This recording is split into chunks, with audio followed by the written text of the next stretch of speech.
Is there anything that made you almost quit? I will say there has been a lot of times where I've almost quit. And how do you not? Like, what brings you back to not quitting? Well, I'm in an interesting spot now where, I'm 20 and I am in a spot where I'm ready to evolve things. And I don't really know what that means for myself right now. But I need to find what mediums and what things make me excited, because I was in this hamster wheel of, creating content every single week for 4 years. And the thing that kept me coming back was the fact that that's it's like literally like a disease. Like when you start doing YouTube or you start a podcast or whatever you do, which I've been doing both now for like 2 years or so.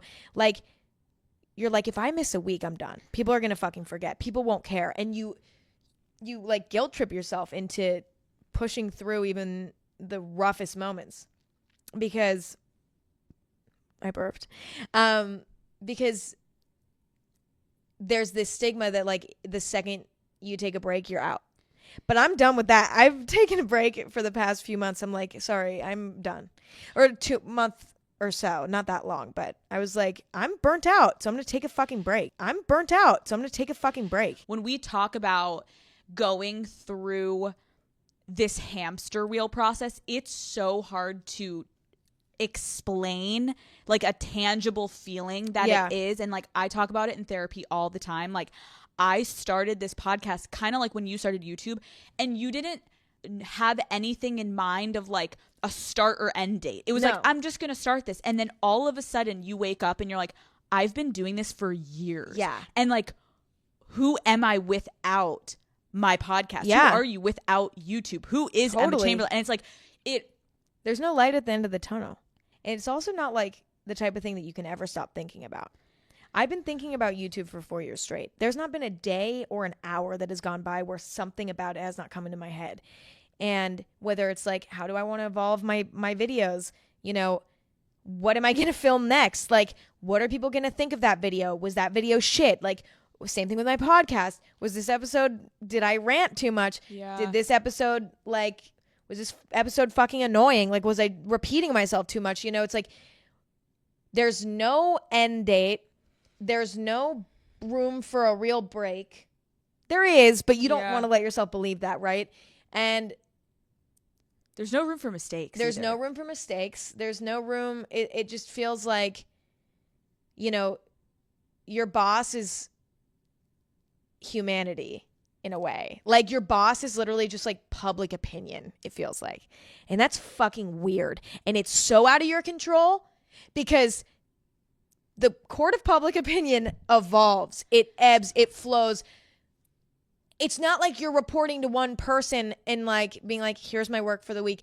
You just have to be constantly trying to guess what the people want.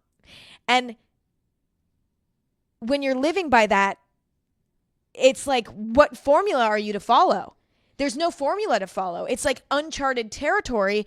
And sometimes the people don't even know what they want. So if they give you an idea, that might not actually work.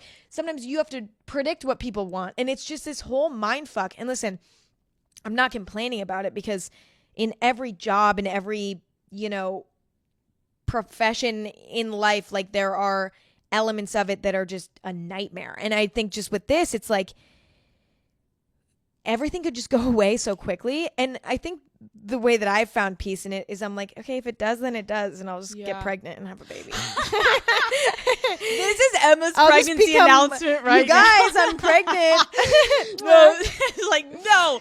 It's like, goodbye. No, Publicist said no. I have never heard someone explain it like that, where your boss is the public. Every single creator does exactly what you just said. You quickly say like, and I'm not ungrateful, and I'm not saying I'm not like so happy with what I have.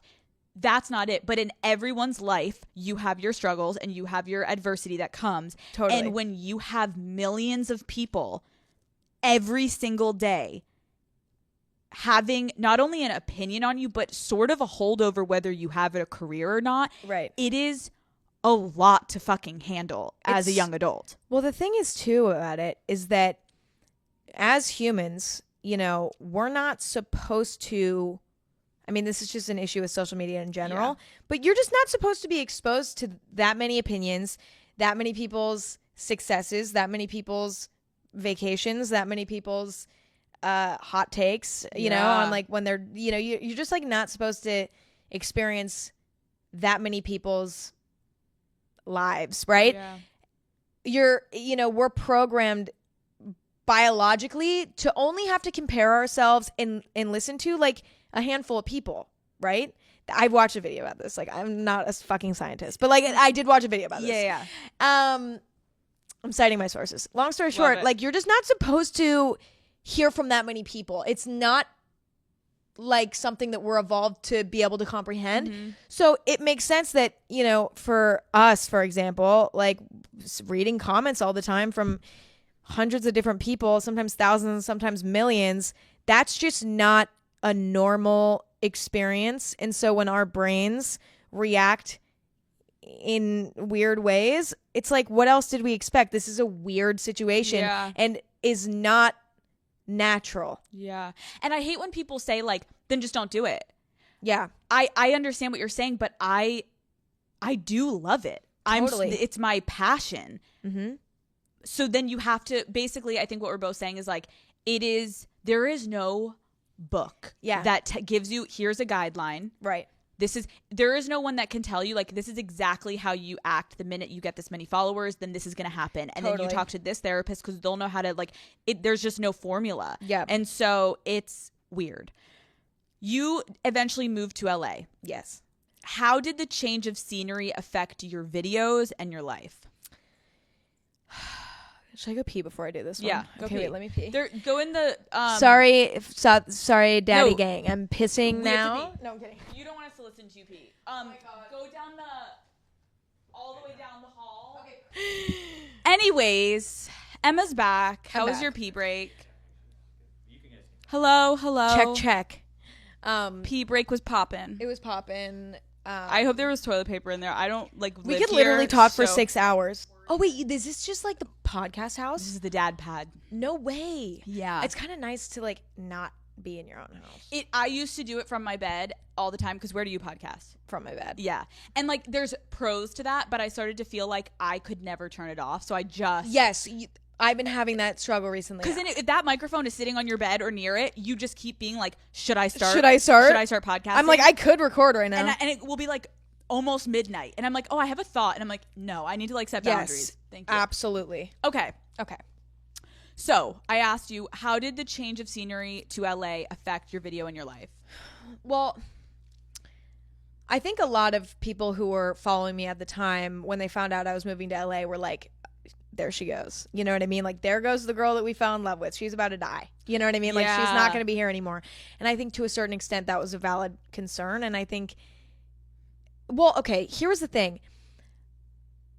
It was such a huge life shift in my foundation, and my reality changed so much that my sense of identity kind of went out the window, and I was having to like rebuild my new, I mean, and this happens regardless of if you're moving to LA and doing YouTube or if you're just literally a teenager, you know, like there was a lot of shifting that was going on. It was like I was making new friends. I was starting to try to date guys. Like I was like living on my own and like trying to figure out what that entailed. And like there was so many life changes all at once that like a whole new group of people, a whole new scenery. It was just like whatever. My sense of identity was fucked. Yeah. And so when it came to like making videos, the shift from moving from home to moving to LA took such a psychological toll on me that I don't think I was willing to admit to myself at the time. But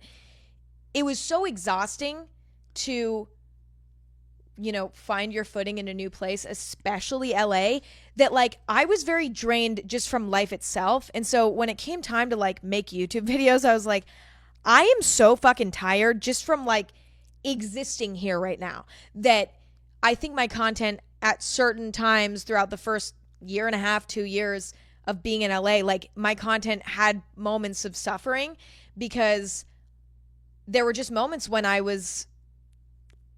my life itself was a mess. And not even a mess in a bad way, just simply a mess where I didn't feel like I had a foundation.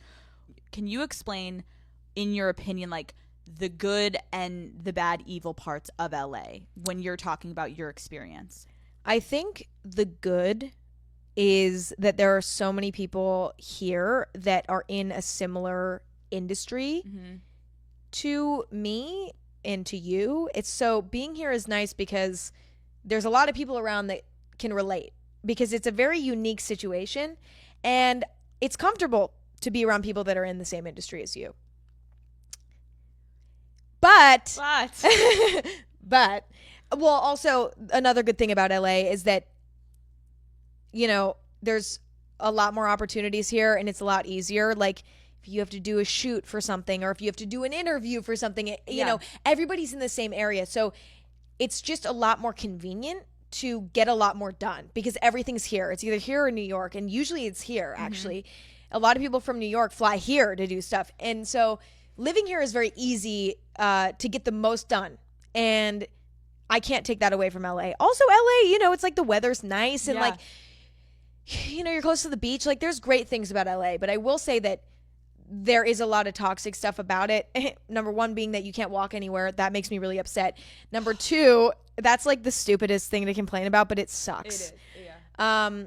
Number two, being around people that are in the same industry as you is also not always the best thing because there's a lot of competitiveness. There's a lot of trying to, you know, use you to get farther. And that's something I didn't anticipate. You know, it's great when you can find someone here who is in the same space as you, that like just wants companionship, but that's actually more rare than you think. Yeah. So there's a lot of room to get fucked over when you're being friends with people in your industry. And that's something that I really struggled with and experienced. When you say that, can you elaborate a little bit on like when was and you know, obviously you're not naming names, but when was a moment that you realized like, I think I'm getting used right now? Oh my God. It's like been so many times. I mean, like and sometimes using is not always a bad thing. Like sometimes you can even find yourself being like, well, yeah, they're maybe using me, but I guess I'm kind of using them too, you know, like in certain types of collaborations, things like that. But I think that's kind of different because usually when it comes to like a collaboration of some sort, it's a mutual benefit. Sometimes it's not though. And in those moments you're like, okay, I'm not benefiting from this at all. This person's like profiting off of me in some way. And I don't feel, number one, like it's having a positive impact on me, and number two, like I don't think that they actually care about me. And so that's when it gets a little messy, is when it's not a mutual thing and you can tell that they actually don't even care about you at all. And you know, it's a part of it. Again, like it's a part of it. And so I, in retrospect, now that I'm far away from all people or all things that could ever put me in a spot where I would be used or would feel taken advantage of in some way, like now that I'm far away from those things and I can look back at those moments when I did feel that way and I was wrapped up in those things, I forgive because I understand that, you know, it's like we're all just trying to prove that we deserve to have dropped out of college or to have dropped out of high school or to have moved to LA. Like we're all just trying to make it happen. Right. And so if somebody thought that they could benefit from me in some way, yeah, that's not nice of them. But also I understand where their head was at and I'm able to forgive now. When you say you're able to forgive, so you've been burned by people. Call Her Daddy is brought to you by Batiste Dry Shampoo. You guys, I am always running from a meeting to a dinner to an event. And if I'm being honest, I definitely don't have time to wash my hair every day. Okay. If I'm lucky, I can maybe wash it like once a week. So I really rely on Batiste Light Dry Shampoo to get me through. This is Batiste lightest dry shampoo. It is soft, it is subtle, and it absorbs oil without weighing my hair down. Not only does my hair look clean, but it feels clean after just a few sprays. I am also super sensitive to smell, and Batiste Light has no overpowering fragrance. Plus, it absorbs right away without leaving that like grainy white residue behind. I brought Batiste with me to a girls trip last weekend, and I cannot tell you how many of my friends were like, Alex, can I borrow your dry shampoo again? The girls know I am always coming with multiple bottles of Batiste Light in my suitcase because when I'm on the go, I definitely need some help to keep my hair looking fresh. Batiste Light has been a complete game changer for me. So Daddy Gang, go buy Batiste Light Dry Shampoo online or in store at your nearest retailer. And like, again, so not saying so surface, but not going into actual detail. Like when you say burns, like, can you give an example? Like, was it someone asking you to be in a video? Was it someone asking to come in your videos? Was it someone, a brand deal? Like, what are you referring to?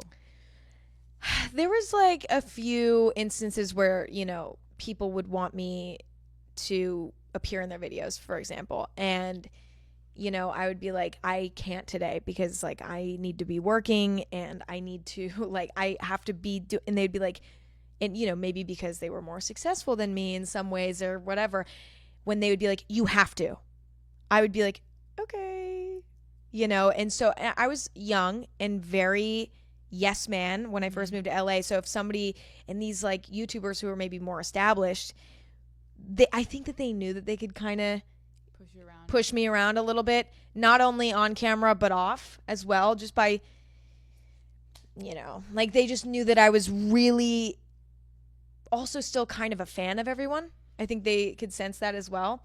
So a lot of people, I think, knew that they could take advantage of me and that it would be fine. And listen, again, it's fine. Like, I get it, but I'm also like, but it still sucked. And it made me a lot less productive, and it made me depressed because I felt like just an object in some ways, which again, I don't think that was their intent, but I felt like I was just like a fucking drone, a corporate drone. You know what I mean? Like a YouTube corporate drone. Right. And I honestly would say that the ways that I was burned the most though were like more personal ways, like the ways that just like people who were like kind of bullies to me, like behind the scenes. Like you would never, like not necessarily on camera, but like most of the shit that was like bad was like behind the scenes, where it's just like shitty friends. Yeah. Point blank. You know what I mean? And I feel like when you're also saying that, would it also, but it would always somehow tie back to content. Well, I mean, I think that our friendship was based in content. Yeah. You know, a lot of the times it was like, what was our friendship without content? Yeah. Like if we weren't if we weren't making content together, would we be friends? It's hard to say. That's what I think a lot of people aren't able to, obviously aren't privy to that information on the internet. You see these people, they're hanging out. Oh my God, they're new friends. Most of the relationships that I have seen in LA are transactional. 1,000%. I don't know a lot of people that like genuinely, when we're all home, like for like holidays, like those people are not conversing, being like, hey girl, like how are you doing? Like it's not like that. It's all based on, we're back in LA, you want to shoot a TikTok, like, yes, and you're promoting. I remember doing it in the beginning of my show when I had a co-host. It was like we were promoting being like best friends. We had met like 3 months before, of course, and it was like, but you sell this like fun lifestyle, and it doesn't look great. I guess people think that if you're standing with someone that doesn't have followers, that's actually your friend from your hometown, right? No one's interested in that. But if you're standing next to, if I'm standing next to Tana Mojo, that is logistically going to get more downloads and views than if my friend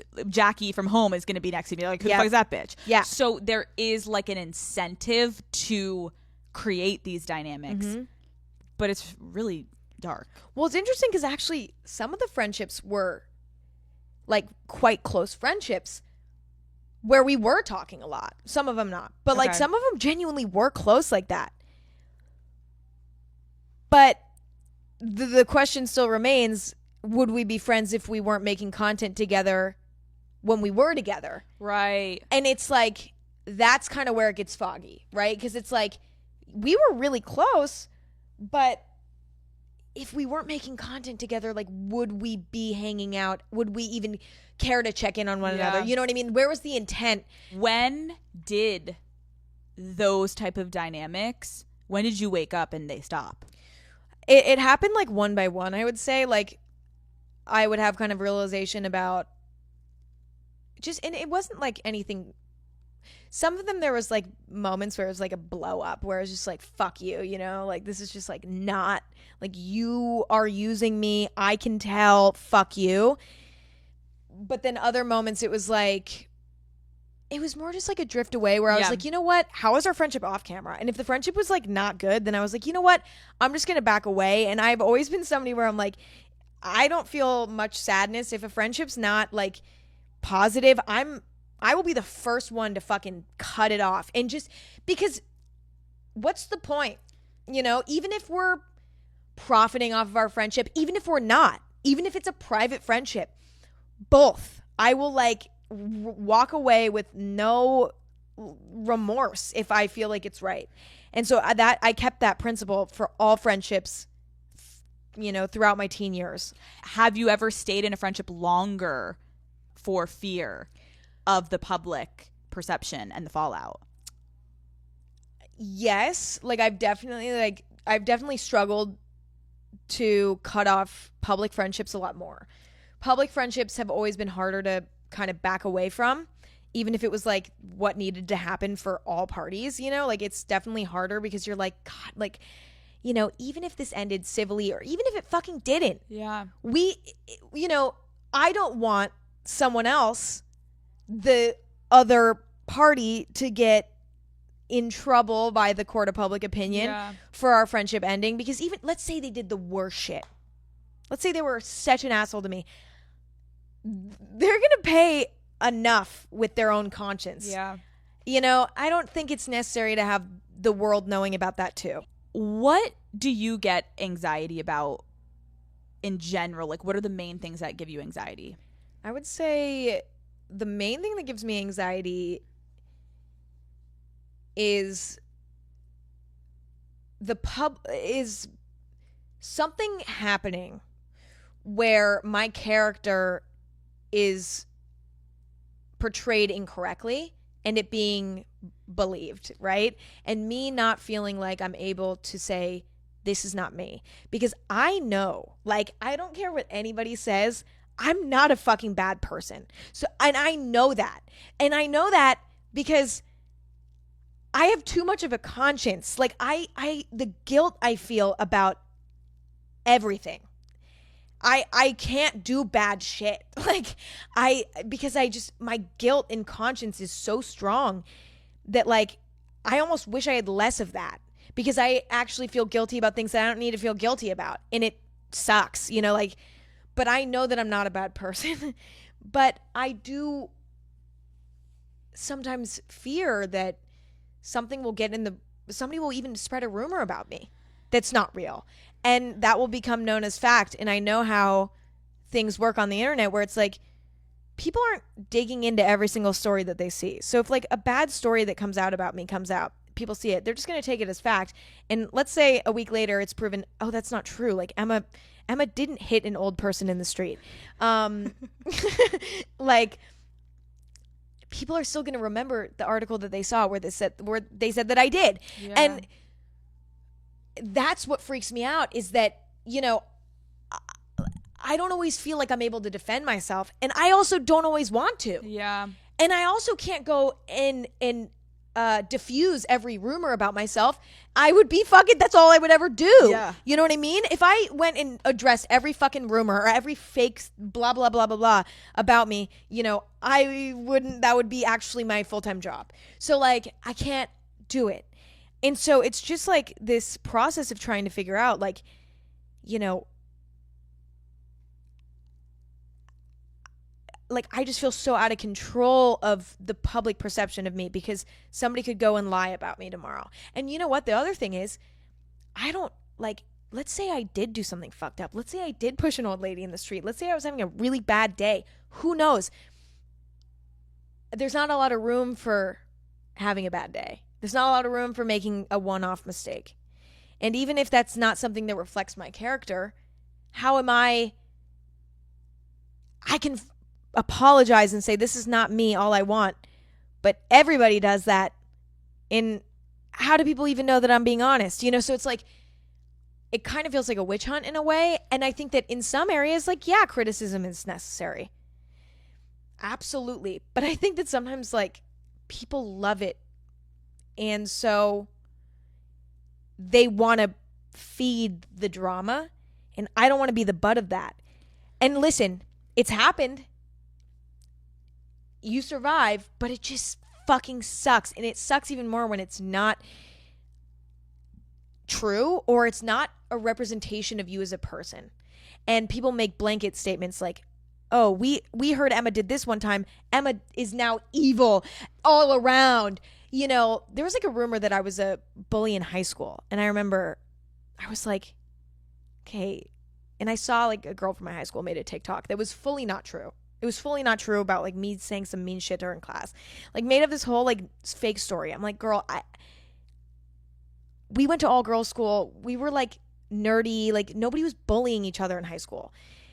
Is there a chance that I excluded somebody in high school? Is there a chance that I maybe made a snarky remark to someone in high school? Fuck yes, there is. There's a great chance that I probably did that sometimes. I woke up too early. I was in a bad fucking mood. Sure. But I never did anything evil. I know that for a fact. And do you know what? If I did, I'm sorry. I don't know. I don't remember. Do you fucking remember what you did in high school? No. Nobody fucking remembers. And we're also kids. It's like kids playing in a fucking knife drawer. We're all learning how to be good people. And you're gonna fuck up in that process. But it's the fact that, you know, my identity is in the hands of like everyone who's ever met me and everybody who's ever seen me do anything. And I don't have control over that. And the psychological damage is it is crazy. But also, I signed up for it.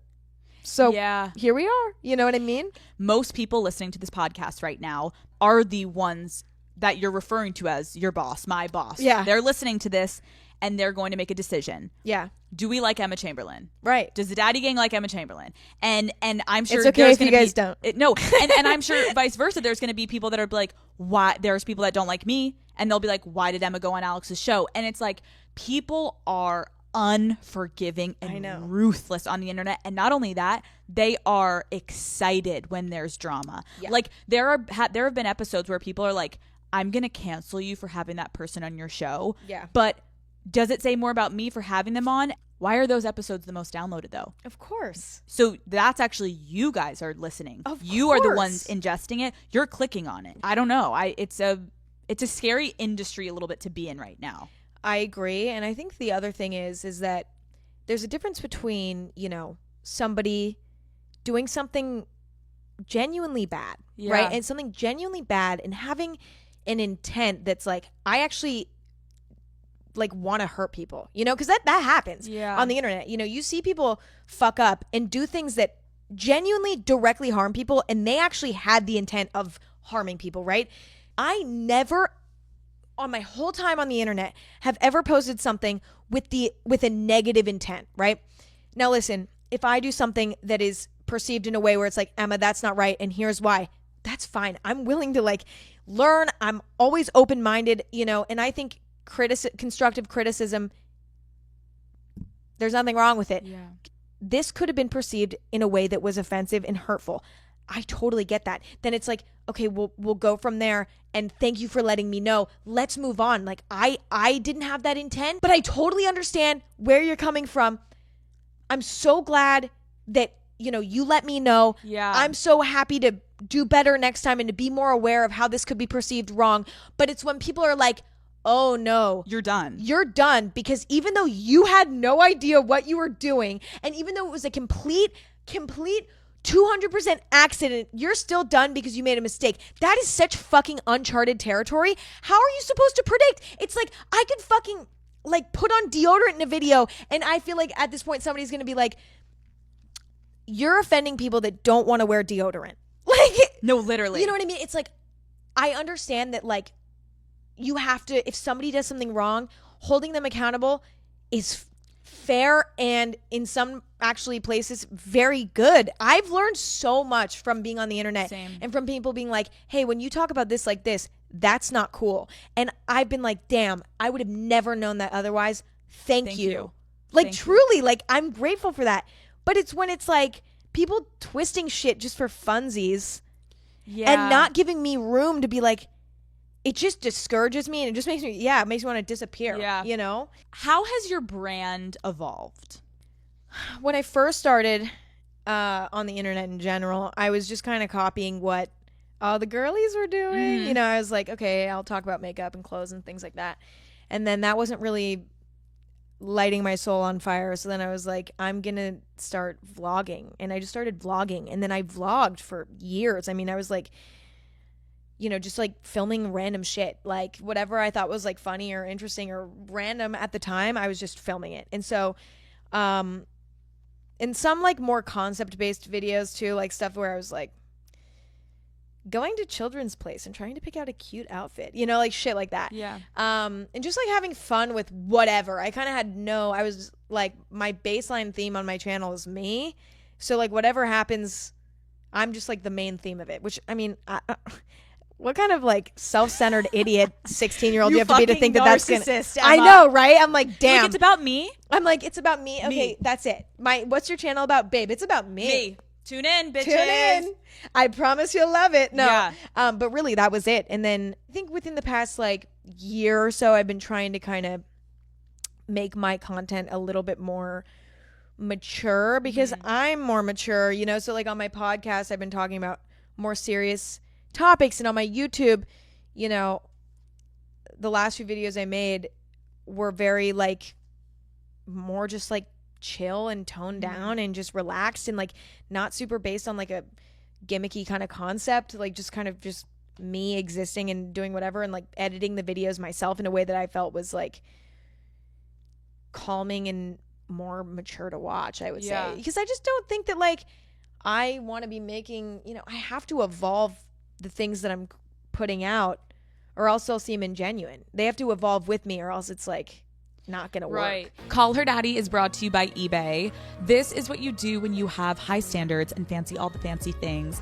like a Dior saddlebag or that diamond tennis bracelet. You go to eBay. There you'll find new loves that will never disappoint, expertly authenticated, whether it's that vintage pearl necklace or brand new ruby earrings, a Prada crossbody bag, or classic watches like that Rolex Oyster or that Cartier tank. On eBay, there are no limits to your high standards. Yeah, eBay, the place for new, pre-loved vintage and rare fashion. eBay, things people love.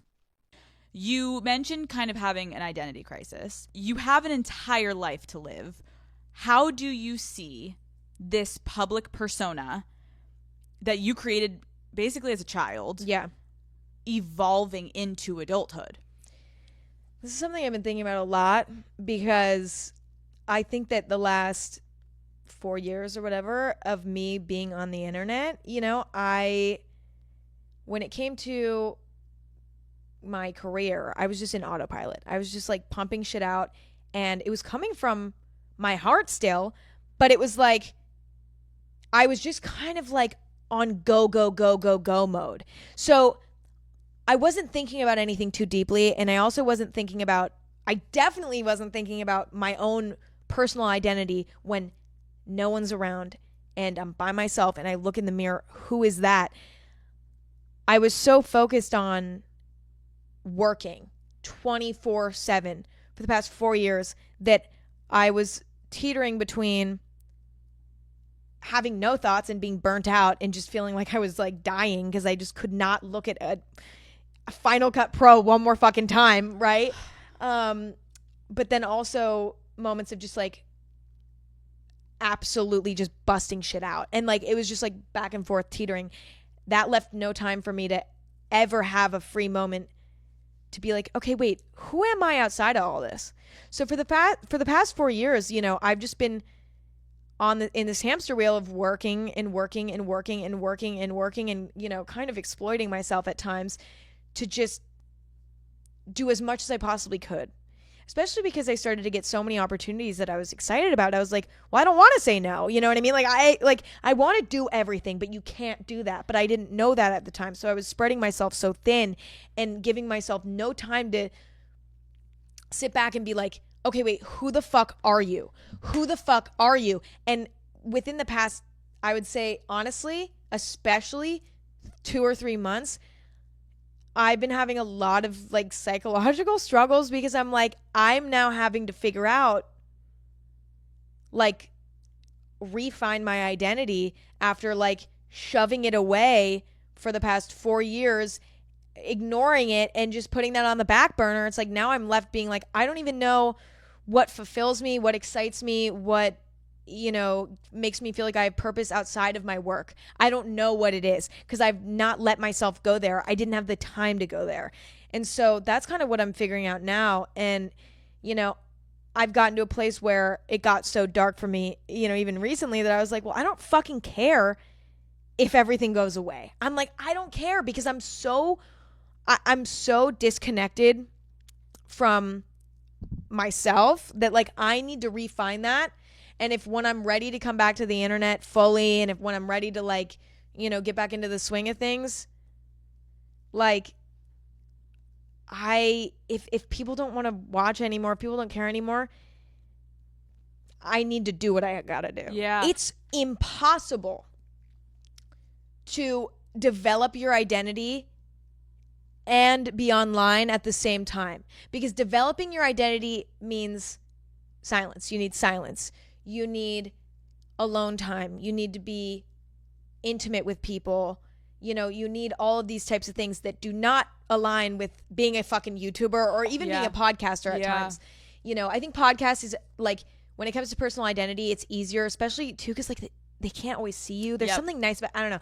But with YouTube specifically, it's like trying to develop your personality and simultaneously continue to be consistent on the internet. It's like you cannot do both because you have to have a fully formed something to show. Did you ever watch Harry Potter? You know I did. Okay. Did you watch the reunion? No. Emma, you need to watch it. I don't know if anyone listening is a Harry Potter fan, but some people may consider me like Slytherin. I'm more of like a Gryffindor Hufflepuff. You're giving me Gryffindor through and through, and I don't say that about many people. People like Slytherin, bitch. I'm like, no, I'm Hufflepuff. Like, no, I'm not. You're not Gryffindor. You're Gryffindor. Anyways, it is fascinating because Emma Watson, Daniel Radcliffe, and I think it was Ron who was like, I love how I'm calling. See, I'm even calling them by those names. Of the course, characters. of course. They literally said, they were like, when we stopped the movies, I genuinely felt uncomfortable when people called me my real name. I didn't feel like I could even identify with that name. Totally. Child stars or child performers, or now internet kids that come up on the internet, they are losing some of their identity in the characters that they're portraying. How did the growth of Emma Chamberlain stop when Emma Chamberlain, the internet character, was born? You know, I wouldn't say that like my growth completely stopped, because it's like I was still growing. For the last 4 years, made my entire purpose in life to, like, at a certain point, I was like, my entire purpose is to now succeed at this and take it as far as I can and enjoy it while I'm doing it, right? And so I put away and threw away all other purposes that I had even brewing in me. I was like, I don't give a fuck about anything else. I'm throwing all of my eggs in this basket. You know what I mean? I want to make, this is my only purpose. And then now I'm at a place where I've arrived at what I wanted to happen. And now I'm left with this feeling where I'm like, this is fucking amazing. And I'm so happy that I'm here. But I don't have any more goals in this area, right? I don't have any more I don't want to get more followers. I don't want to get more views. I don't care about that shit anymore. You know, like at a certain point I was like, I would love to grow this as big as I can, like whatever. Now I'm like, I don't really think it needs to go any bigger. Like, I'm good. You know what I mean? I'm fine with it how it is now. So I'm having to like figure out now what things will give me purpose outside of this. And it's a fucking hard pill to swallow. I'm like, I'm 20 and I'm like, where I have to find a whole new purpose. But also everybody is looking at me and is like, look at that, like, but you have this to look at. And I'm like, I need something bigger and deeper for myself that might not have anything to do with the internet. You know what I mean? I just don't know what that is yet. And so that's been something that I've been struggling with, is like, I haven't had time to like, do hobbies or whatever. But the other thing is that I'm now in a routine where like I don't really have a lot of inspiration to do things that don't involve my work, which is a weird thing that like, because my work and my hobbies became one, right? Right. So like I don't have like the desire to do other little hobbies that like my brain convinces me are pointless to do. You know what I'm saying? Well, and also your job has flowed in not only to like your purpose and your hobby, but it's also flowed into like your actual lifestyle and living. Every part of my life. You can't go, you're not even 21, but once you're 21, you can't go to a bar and not get recognized. And what you do in that bar is a direct reflection on your job, which is your purpose. And so every single aspect of your life is wrapped up basically in your job. Yeah. Which for some people is very normal. And for some people it's like, oh, I work a 9 to 5. And when fucking Friday hits, I am a different beast on the weekend. Absolutely. You don't have a weekend. Yeah. It's honestly like everything in my life is melded into one, where it's like my job, my social life, or lack thereof most of the time because I'm too anxious.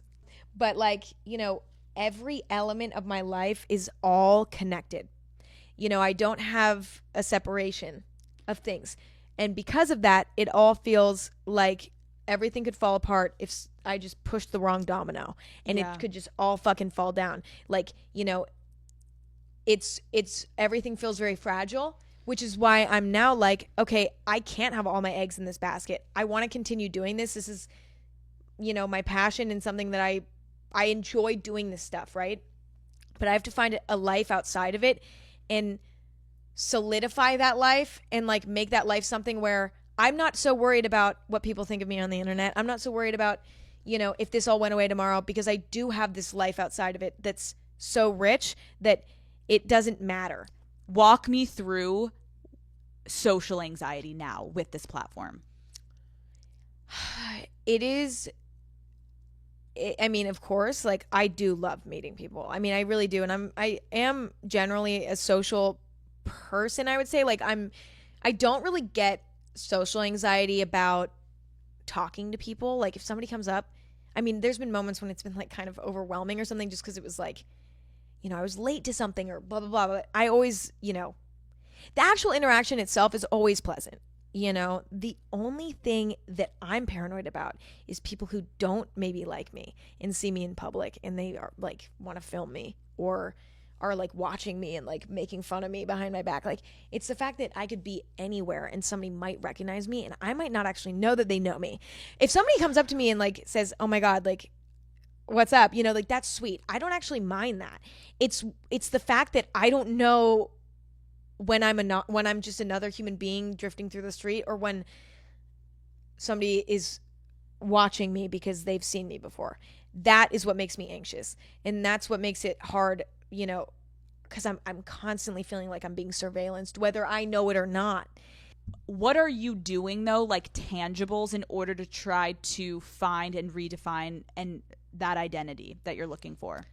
I think a big step in it was deciding like that I'm gonna probably step back from YouTube. Okay. Just because I will say that, and I mean, I don't know, I'm not making anything definite, right? I'm just like, this is just where I'm at now. I take it day by day. That's what I have to do, or else I lose my mind. But I do, like, for me, doing a weekly podcast is something that I can do, because I mean, it's very much me sitting in bed and like just talking. But I also think that by stepping back from YouTube, I have a lot more free time. so that I can figure out, okay, maybe I want to like, you know, who knows what I want to do, Yeah. but like I might want to do something else that's creative that I can create for, you know, the world to hopefully enjoy if they decide to enjoy it. Like, it gives me room to explore, number one, like what I could do next in my career, but also it gives me more time to like develop friendships properly, because I also, you know, don't like to have people in my videos or on my podcast or anything, because I just gives me too much anxiety, and I like it just to be me. And so, you know, it caused me to push a lot of people away because I couldn't combine work and play, you know, I had to keep those very separate. And so because of that, it was like I didn't hang out with people very often. So I'm taking this time to just like have as much free time as possible and just let myself get really bored and like see what I do to entertain myself. I also hear when you're saying you're going to give yourself that freedom to find things you like, but then don't grab the camera and film it for content. Like, no, it's yours. Let it be yours. Yeah. Let a hobby be yours, and don't be like, oh, this would make a good vlog. Yes. Like, you there's got to be a line for yourself of like, no, because then you're working. Mm-hmm. Like, do it for yourself. I can already feel like the tension. You're like, fuck, I know. And I've done it too, where I'm like, oh, that was such a fun moment, and then I have to exploit it on my podcast, and I'm like, it's hard. I think I have to be strict with myself and be like, Emma, like, you know, you can do your podcast, but you can't be posting videos and be trying to figure out who you are and what you enjoy to do when the camera's off. If the camera's still fucking on every week, you just can't figure it out. So, you know, I don't know, like, what's, like, I'm constantly, like, changing my, like, I'm like, oh, now I'm doing this. Oh, wait, now I'm doing this. Like, I'm all over the place, right? Dude, you're 20, as you should be. Right. So it's like, but I just don't think, I also don't know if, I feel like there might be something else out there that might excite me career-wise and might light my soul on fire, you know? Like, there's something out there that I might be missing. Yeah. And so I want to have a little bit of time to explore that and see like what I want to do next that's going to be exciting to me. I think that's amazing. So yeah. In terms of growing up basically on the internet, you have presented a very like PC brand. And no sex, no, like, we don't even know, like, has Emma Chamberlain ever had sex? Has she ever kissed a boy? Has she ever given, like, we don't know. Like, how has people's fascination with your sexuality affected your sexuality? Yeah.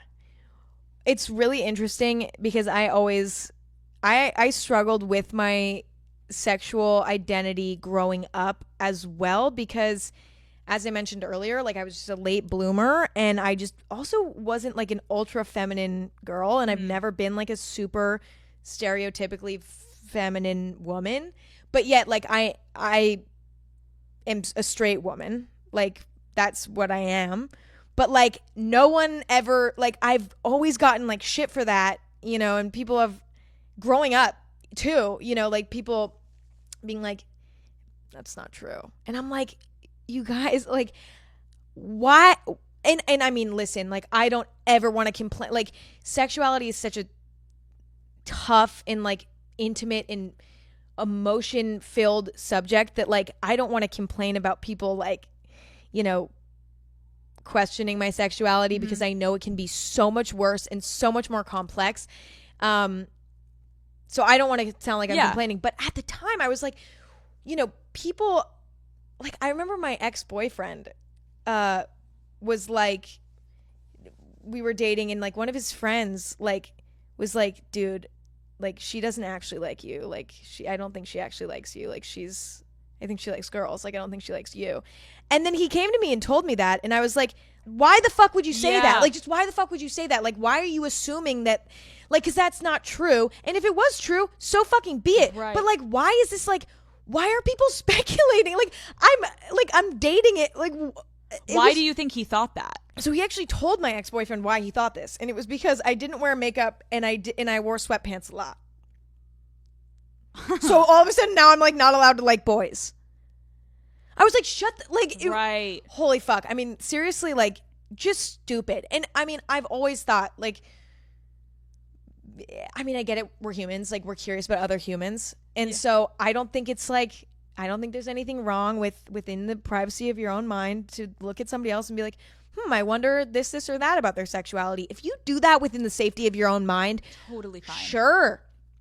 But don't go to my boyfriend and be like, dude, like, I think you're barking up the wrong tree here. Like, that's so fucking rude. Did that affect your relationship then with your boyfriend in terms of psychologically for you? Was it always? I was like, well, all of a sudden now I feel like I need to start being like, not myself. Like, this is me. Right. You know what I mean? This is just who I am. Like trying to prove now you're straight. Like, no, I do like guys. I do like you. Yeah. And I'm like, why the fuck should I have to prove that anyway? Nobody should ever have to prove shit about. Never. It's like, it's so incredibly nobody's business, which is, I think, why, like, I've always kind of been afraid of getting into it, is just because I'm like, sexuality is also something that has ebbs and flows too. Mm-hmm. Like, some moments you're like, oh my God, I'm on like a roll. I'm just like hooking up with everybody and like, I just whatever. And sometimes you're like, I literally can't remember the last time I felt like any kind of excitement about anything sexually. Yeah. Like,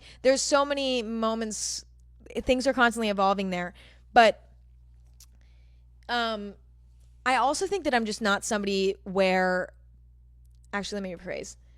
Because I was a very late developer as a young person, and because I didn't get any attention from guys really for my appearance, I definitely like became used to getting attention from what I was talking about and like what I was and how I was behaving, and like that was what I started to lean into more, because I was like, well, I don't have boobies, so like nobody's looking at me for my boobies, so you know, I have to figure out some other way to get attention. And so that kind of became muscle memory, where I was like, well, now I just feel like nobody's ever looking at me and is like looking at me in a sexual way. Mm-hmm. So in order to like get attention, I just have to like utilize my personality and then hope that like through that somebody will be able to be attracted to me in a more sexual way, like if they maybe like me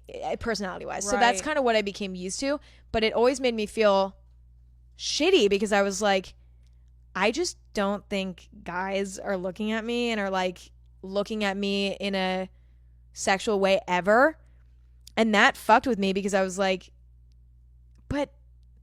but why? Like, you know what I mean? I was like, this sucks. And even now that I'm older and like my boob has grown like maybe like this much, like a tiny bit. Like a tiny little tiny bit. But now that I'm older, you know, it's like, even though like that's not really as much of an issue anymore, it's still, there's a little trauma there, you know, where in the back of my head, I'm like, number one, I remember people always not believing that I was somebody who preferred dating men, which like fucked with me. But then also like I like have memories of like just guys not being attracted to me physically. And then on top of that, like I'm also just not a super outwardly sexual person. Like I never present myself in a very outwardly sexual way. I'm just not comfortable doing that, and there's nothing wrong with doing that. It's never felt right to me. And I've always felt like, well, because I'm not an outwardly sexual person, like, does that make me less attractive too in some ways? You know what I mean? So, but like, that's just, it's so interesting though, because the perception of me is so interesting for me to like watch. Like people are like, I've seen comments that are just like, there's just no way like Emma's ever had sex. And I get it. But then that fucks with me because I'm like, I get why they think that. So it like creeps me out. You know what I mean? I will admit, I'm a tomboy and I have been my whole life. And so my brand is weird because I was so over sexualizing myself. Totally. That I felt imposter syndrome sometimes where I'm like, that's not actually the full truth. Like I'm not incredible in bed every night. That's the truth. Some days I'm really tired. And like, and so for me, it was like weird to acknowledge that. But for you, do you ever find yourself pushing yourself to try to be more feminine so that you feel something. Like, does that make sense? 1,000%. I mean, my like experiences throughout my life, actually, I haven't had like a lot of one-off experiences. Like, I've mainly just been in relationships, which I think was good and bad. You know what I mean? Well, I think, okay. I would say when it came to like any experience I've ever had in my life where it's been like a sort of one-time thing, which hasn't actually happened a lot, but every time that it has, I feel like I've been able to kind of play a game where maybe I'm being a little bit more feminine, because it's like, it's just fun. Like, it's just fun. It's like, I can just like be whatever the fuck I want right now. And it's like a fake confidence you give yourself. By acting it out, you're like, I can be this way. But I am. You can't do that in a relationship. No. Because the colors come out far too quick. So like, I've never really been able to like play that game in a relationship. I definitely have done that in the few times that I've like, again, like, so it's happened, but never in relationships. But I found that in past relationships, I didn't feel as respected by guys that I've dated in the past, just because I feel like they kind of, well, especially like one relationship in particular, but it was just like, I just felt like, you know, he was very critical of the fact that I like maybe wasn't a super feminine girl. And like sometimes he was like, oh, it's actually super cool and chill. And then sometimes he was like if I had like put on jeans and come over, he would be like, oh my God, like you finally like put effort in. Like that's crazy. Like it was like, and you're like, and I'm like, dude, shut the fuck off. Like I'm like, or you know, if I would be wearing makeup or whatever, it would be like a big deal, and like it would be like, oh my God, you're wearing makeup, like whoa, you know what I mean? Or like, or like, you should wear heels tonight, and I'm like, what the fuck are you talking about? Like I'm like, no, like I felt like I wasn't enough. Yeah. In like the areas that I was feminine weren't enough, so I felt like, you know, there was an effort to like make me more feminine to fit what they wanted, which is like, again, it's like we were fucking kids. We were all my relationships happen, you know, at such young ages that it's like, of course there's going to be shit like that. Yeah. But I would say I'm fully comfortable now in like what areas I'm more feminine and what areas I'm more masculine, because I simply just getting into a relationship where my masculine and feminine traits are appreciated, but also like, you know, dating somebody who like just doesn't care about that shit and is just like enjoys people for like being a person like that. It's like, and less about like, and also it's like kind of similar to me in the sense where like maybe not the super traditional, super masculine, super feminine, like that's not playing any roles in our relationship. Yeah. You know? So, and that's what it is like anyone listening, like sometimes it just takes finding the right partner, that you don't need to change yourself. No. You just need to find someone that like aligns with making you feel like you can be 100% authentically yourself around them. And when you do that, it's a beautiful place to be in. It really is. Call Her Daddy is brought to you by T-Mobile. When it's time for a big, juicy gossip session with one of my friends, I need a reliable way to get all the tea. And by tea, I mean T-Mobile, okay? Having more 5G coverage means getting 5G signal more often. And as someone who is constantly on the go, it is so nice to have a reliable network that I can count on. Being a T-Mobile customer also means that I have access to a ton of perks like concert tickets, skipping lines at events, and free in-flight Wi-Fi so I can keep posting from the sky. That free in-flight Wi-Fi has been key lately because we're trying to find my best friend Lauren a man on every flight we take, and I have to keep the Daddy Gang updated live with our progress. T-Mobile also has VIP Club Magenta lounges that offer free drinks for T-Mobile customers, and you guys know I can't say no to a free dirty martini. So, Daddy Gang, kick your old carrier to the curb. It is time to block their number. Then go and hit up T-Mobile when you're ready to really be taken care of. Check out the VIP treatment at tmobile.com/benefits. So, this is Call Her Daddy. Yes, I have had sex, Alex. Can you tell me when you lost your virginity or no? Yeah. Okay. I've never talked about this on the internet. This is so fun. Well, this is Call Her Daddy and I'll get roasted if I don't ask. I also, like, in my personal life, I talk about sex all the time. Yeah. That's why it's so fucking weird for me that I never talk about it. Like, I'm not like, I talk about it all the time. So it's like not. And you're not saying in your show, you just mean in real life. Yeah, like in real life, I am like, I talk about it all the time. Dude, so when it's we weird had that I Zoomed don't. that time, you were talking about it with me. Yeah. I'm not saying like even just sex. She's not like Emma's not like a nympho. Like I have so much sex, you guys. Right. But like it I was surprised. I remember on that Zoom how naturally you discussed just like, oh yeah, like I loved that. Like I've listened to your show and I was like, oh shit, I had no fucking idea. Your brand is very specific and it's not that you're avoiding it. It's just, it's not talked about. Well, that's the thing. It's like if something's not talked about, then how are you supposed to like know where someone stands on a topic?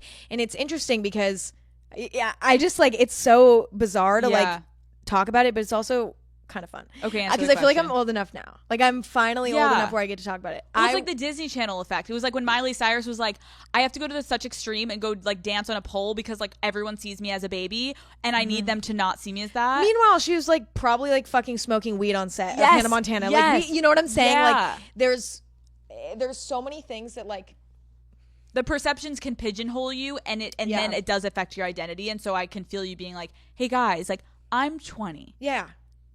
I can say I've had sex before. Yeah. That's okay. Yeah. Even though your publicist may be like, don't say that. I don't think, but also like yeah. Okay, so. Oh, yeah. Oh. I was 17.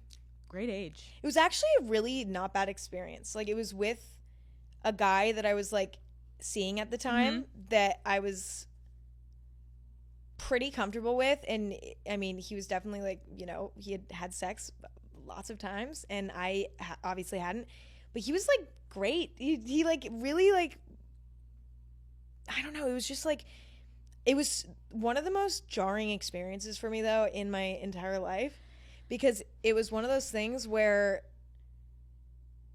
it was something I just like never believed was possible for myself, because I, you know, growing up I had these experiences of people like, you know, doubting my sexuality. You know, I even had moments where like I was kind of like, I don't even know if I like anyone. Like I went through phases where I was like, I feel nothing towards anyone. And like, I don't even know if like I'm ever going to like somebody enough to, you know, let them in like that.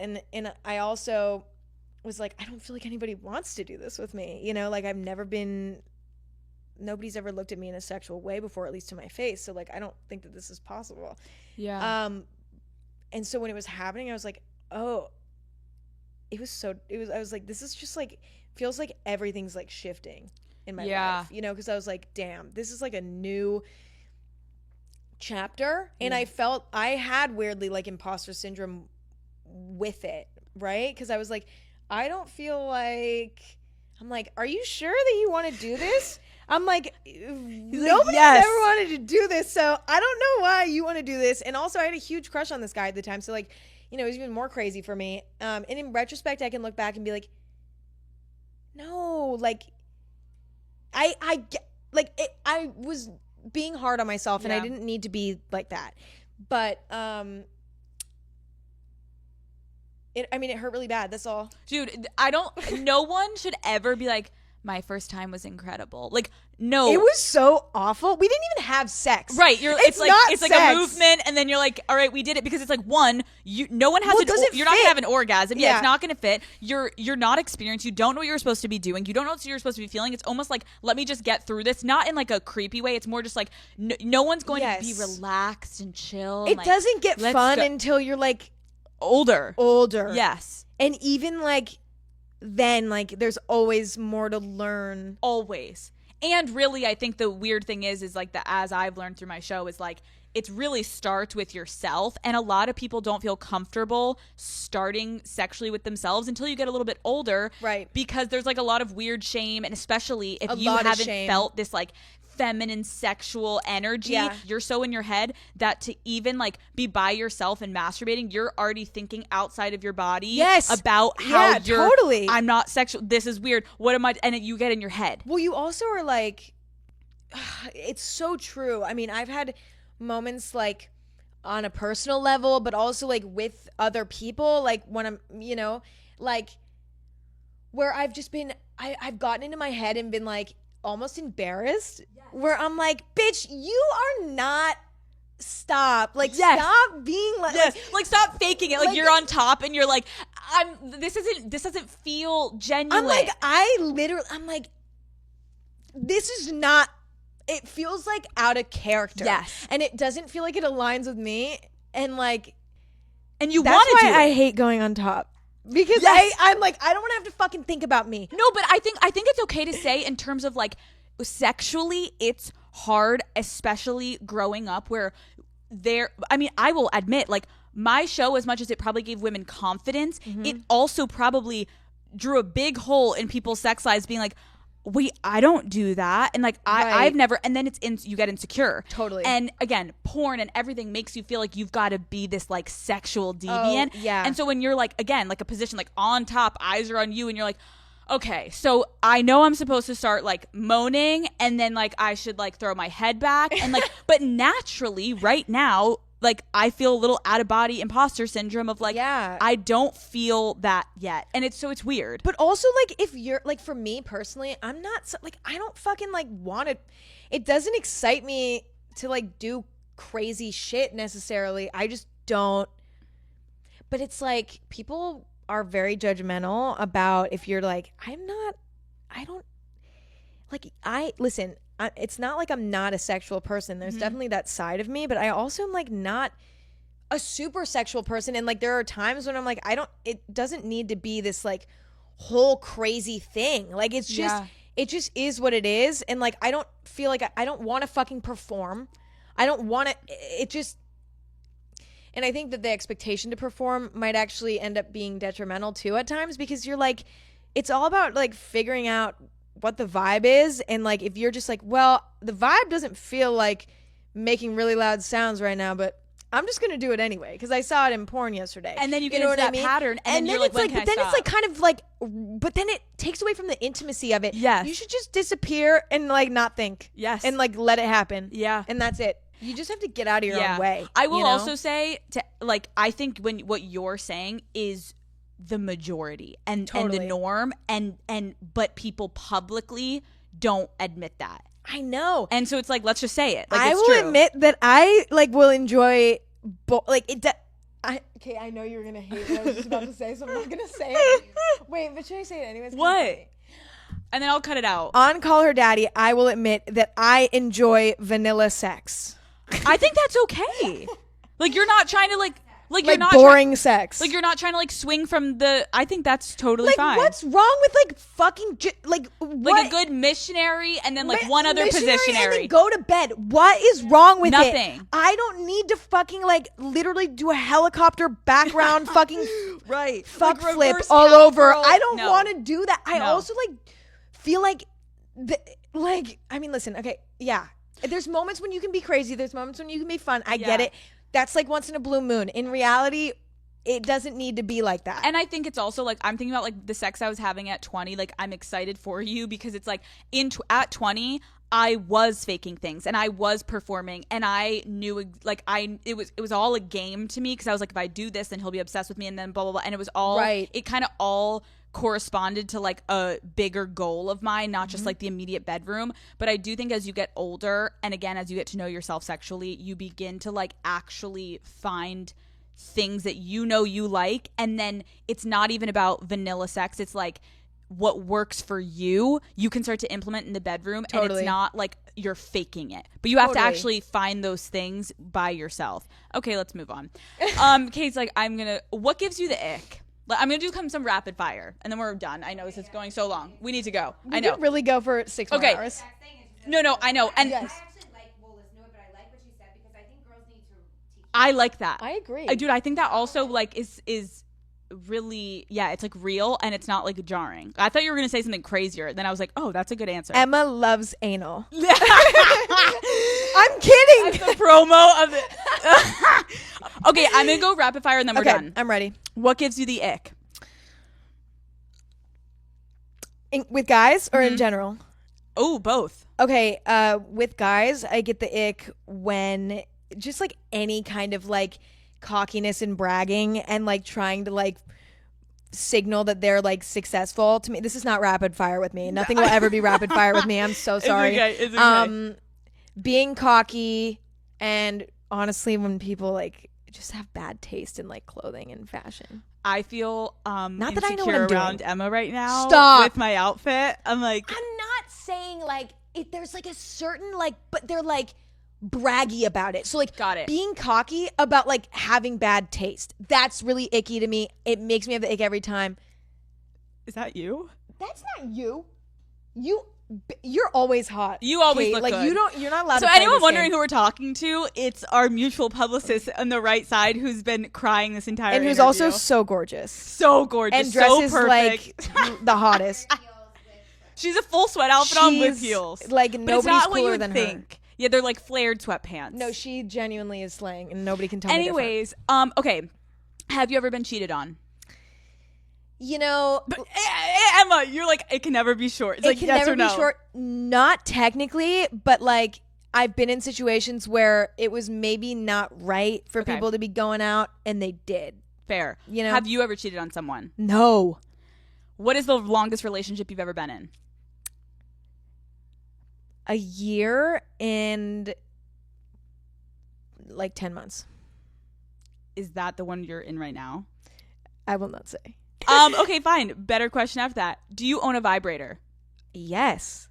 I have one downstairs. It's in a box. I got one when I was like 17. That's amazing. I know. Who told you to get it? You just got it yourself? It was somebody I was talking to at the time. Okay. What is the most hurtful thing someone has done to you in a relationship? I would say like just like not be supportive of like things that I was doing, like simple things, like work stuff, what I decided to order on a menu, like just like being in a relationship where somebody was constantly disapproving of every little thing I was doing and like being genuinely mean about it. Good answer. How is the relationship you're in now different from previous experiences with partners? It's, I mean, everything about it. I mean, obviously being like best friends with your significant other is the best fucking thing ever. And I don't think that that's ever been true prior. Also, like just the most like incredible. I can't even, it's just like, it's almost like when you're in a good relationship, it's like you found somebody that's like a missing piece. Yeah. And like they just have all the things that you wish you had, and you learn from them and they learn from you, and they treat you with respect, and there's a mutual respect, and it's like all these things, and it's like also your best friend, and then it all comes together and you're like, I don't have any complaints, and I don't know how that's possible, you know? Could you share, what do you argue about in this relationship? Not a lot. We don't argue. Can I ask you how you guys met? Through the internet. Why do you think fans have become so invested with gaining access and insight into your dating life? I think that, like, even for me, like, as a consumer of the internet, like, things are interesting when there's mystery around them. And because I don't ever confirm or deny anything, that's why I think it's so interesting. It's almost like if I were to share it, it would become possibly less interesting. But the problem is that I want to protect the people that I'm dating, or the people that I'm like even just lightly talking to, or the people that I'm hooking up with, like whoever it is at whatever given moment, like even at whatever stage it's at. I want to give them complete privacy, and I don't want my life to like affect them.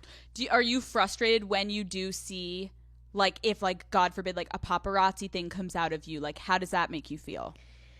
I mean, for me personally, I'm like, I don't care. Like, Right. I mean, it's more like I'm concerned about how it affects them. And I don't ever want to like lose an opportunity to like have a good connection with somebody because my lifestyle creates them stress. Right. And that's something I've like worried about in like relationships that I've been in that have been positive. I'm like, I just like am scared that this is going to get out because I don't want them to feel violated and like they didn't sign up for this, like you know what I mean? And so that's why I keep it private. But also if things come out or things are speculated about, most of the time, people that I've been with or people that I haven't been with, where it's been speculation and they're like, this is silly, right? Yeah. But I just decided to talk about none of it. Because I'm like, if it's true or it's not, it doesn't fucking matter. Because if I chime in about stuff when it's not true, then that means everything I don't chime in about.